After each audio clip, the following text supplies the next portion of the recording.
again, brothers and sisters. Kenapa setiap gue opening berapa kali ini gue selalu meleset? Apa karena gue orang sanguin? I'm your only sanguine. Melo pada kesel. Kenapa sih orang melo pada kesel sama orang sanguin? Apakah orang sanguinnya yang menyebalkan? Apa orang melo yang terlalu perasa? Kita akan bahas hari ini, bro. So, let's go!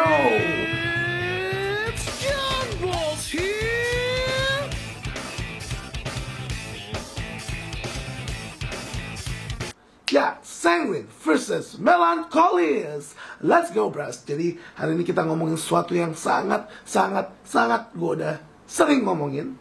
Kalian mungkin bosan, kalian mungkin kayak, kenapa sih selalu tentang sanguine di YouTube ini? Karena gue orang sanguine. I'm your only sanguine. Karena gue orang sanguine, jadi gue sering banget ngomongin tentang sanguine. Itu keresahan-keresahan dari sisi gue orang sanguine. Memang gue merasa untuk belajar watak ini, kalian butuh lebih dari satu content creator. Gue merasa harusnya ada kayak 8 orang content creator gitu. Bahkan kayak 16 orang. Kayak sanguine kole cowok, sanguine kole cewek, plagi bla bla bla bla sampai ya semua watak ada gitu. Jadi kayak John Balls itu spesialisasi sanguine kole cowok. Terus ada spesialisasi sanguine kole cewek yang jadi bisa kalian melihat dari sudut pandang semua watak. Kayak gue pasti akan lebih membela orang sanguine karena gue orang sanguine. Well, kadang-kadang gue nge-bash orang sanguine juga sih. Kenapa? Karena kalau gue lagi kesel sama diri gue tahu gitu. Emang apa yang buat gue kesel sama diri gue sendiri? Apabila gue ngelakuin hal-hal memalukan, kayak misalnya so asik, itu kalau gue ingat-ingat lagi gue mau muntah. Kenapa gue ngelakuin hal itu? Dan mungkin di TKP orang melankolis yang lihat gue bakal udah muntah duluan kayak. Karena kadang-kadang orang melankolis nggak terlalu suka hal-hal yang overreact dan lain-lain. Mereka mau hidup tuh ya jangan terlalu naik, jangan terlalu bawah gitu. Ya, sesuai aja yang benar ya. Yang benar-benar aja lah ya. Karena emang orang sanguine itu harus ada sesuatu yang berlebihan gitu. Pakai baju yang berlebihan, warnanya mencolok, ngomong caranya berlebihan, so asik. Itu kalau si sanguine-nya belum bijaksana. Tapi kalau sanguine ini bijaksana, dia bisa lebih tenang, lebih santai ya. Sedangkan orang melankolis itu sebetulnya ngelihat kalian si sanguine ini happy aja, ngelihat kalian ramah, lihat kalian senyum, mereka udah cukup, mereka udah meleleh. Tapi giliran kalian terlalu over, mereka kayak norak nih orang, pasti rumahnya berantakan. Makanya gimana caranya seorang sanguine ini bisa buat orang melankolis nyaman tanpa melakukan hal-hal berlebihan. Walaupun kita udah mencoba juga, mereka masih ingat yang dulu-dulu aja. Ya, kayak ibaratnya ini otak tuh, ya sejarah semua ada di mereka. Mereka tahu semua, oh enggak deh, dia tuh dulu emang orangnya gini gitu.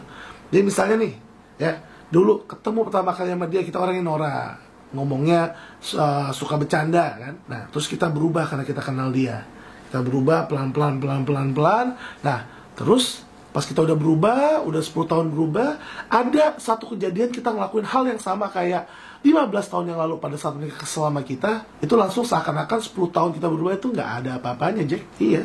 Mereka langsung kayak, ya emang dia gini orangnya. Kenapa? Karena emang orang melankolis tuh bisa menyimpan sebuah memori sekecil apapun mereka ingat. Detail-detail tertentu gitu. Sedangkan kita, orangnya emang gak detail.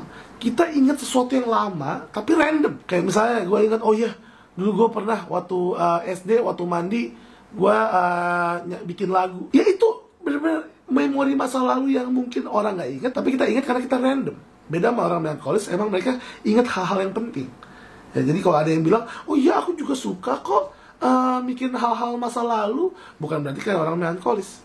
Lihat dari hasratnya, hal-hal yang random atau menyenangkan aja, atau emang hal-hal yang penting. Karena gue tuh ngerasa kayak enggak, gue orangnya hafal, gue inget sama yang hal-hal yang dulu. Ya, terus waktu ditanya dompet lo mana, dompet gue mana, ya kayak gitulah, ngerti ya? Maksudnya kayak hal penting malah gue lupain, dompet gue mana, beneran nih dompet gue mana. Jadi jangan pernah ngerasa kayak sanguine selalu salah dan melankolis selalu benar juga. Kita harus lihat juga, tinjau juga apa sih yang terjadi dari mereka. Karena kadang-kadang orang selalu melihat, ini dia antagonisnya, si orang sanguine yang banyak omong, melankolis yang diem aja kan selalu tertindas. Kalian pernah gak sih ketemu orang sanguine yang baru kena musibah dan dia tetap ketawa-ketawa aja? Ya, well, kayak lagunya Slang, ku tertawa walau hati kecewa. Karena emang hasrat seneng kita Jadi kita ngerasa ya udahlah, happy aja gitu. Pas pengen dibuat aku pengen buat sedih biar orang simpati sama gue. Pas sosok sedih, tiba-tiba nggak kuat ketawa. Itu gue sering banget nyobain. Karena kadang kan nggak enak juga ngelihat suasana. Suasana nih harus gue naikin nih ya. Seorang Sanguine tuh kayak Teenage Mutant Ninja Turtle si Michelangelo yang warna orange, dimana dia emang party dude gitu loh. Jadi kayak setiap dia datang kayak suasana kayak pesta. Itulah Sanguine. Beda sama orang melankolis yang kayak Donatello yang emang ngerjain hal-hal pinter-pinternya gitu ya. Kayak kalau kita ngelihat film Kura-Kura Ninja itu ada seorang melankolis Donatello dan seorang Sanguine Michelangelo yang emang mereka kontras banget. Yang satu pinter banget, yang satu blow on banget gitu. Tapi ternyata usut punya usut yang jauh lebih kayak hebat untuk jadi seorang ninja tuh si Michelangelo ini.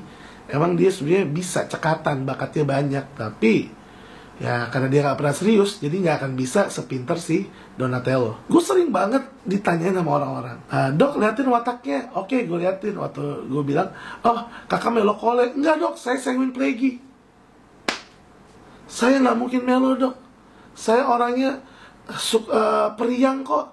Saya waktu kecil seneng main." Anak kecil emang seneng main. Tapi yang namanya periang itu nggak cuma hidup bahagia. Kalau bahagia mah semua manusia tuh pantas untuk bahagia gitu loh. Orang perfeksionis juga boleh bahagia. Jadi coba dilihat maksudnya periang tuh apa. Ya, maksudnya periang itu seperti apa?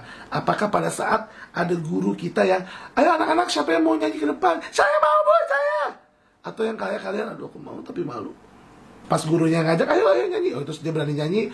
Ada yang nyanyi kayak ada yang nyanyi kayak coba. Jadi beda gitu kan. Terus waktu gede saya bilang, "Oh Anda melankolis." "Enggak dok, saya waktu kecil suka tampil." "Tampil gimana?" Coba. Beda sama yang kayak jadi coba dilihat lagi hasrat kalian gitu. Dan orang melankolis kalian nggak usah jadi orang sanguine. Ya kan? Tadi kan kalau kita lihat di Sanguine ini banyak negatif-negatifnya juga. Well, itu keluhan gue sebagai orang Sanguine ya. Ini mungkin beda banget cara ngomongnya kayak Cole Vesplegi kemarin. Ini kayak lebih beratkan saya si Sanguine lagi curhat tentang si Melo gitu ya. Tapi ya gimana? Emang itulah rasanya gitu. Itu apa yang saya rasakan sebagai orang Sanguine dan dilihat sama orang melankolis gitu. Mungkin orang melankolis yang bijak melihat saya kayak, "Iya, kamu orangnya menyenangkan kok." Tapi orang melankolis yang pada normalnya ya, karena sebenarnya yang bijak itu malah jarang ya. Jadi semua orang bijak tuh jarang, mau Sanguine, mau Melo, mau Cole. Tapi orang melankolis pada normalnya ya, kita bilang normalnya jangan bilang nggak bijak ya, karena emang normal orang melankolis tuh ngeliat Sanguine tuh ya gelegetan. Kenapa sih nih orang ya? Kenapa nih orang kayak gini gitu? Kalau dia negatif. Normalnya lagi melankolis yang positif bakal bilang kayak, "Oh enak ya jadi orang Sanguine, happy aja." Aku juga kayaknya Sanguine deh. Terus akhirnya mereka pakai topeng Sanguine dan mereka nggak kuat. Lama-lama mereka breakdown, marah-marah sendiri sama dirinya, membenci dirinya. Jadi tetap jadi diri kita aja. Gue nggak tahu gue ngomongin apa, tapi gue udah capek ngomong. Thank you for watching Bros Amat Bros. Let's go.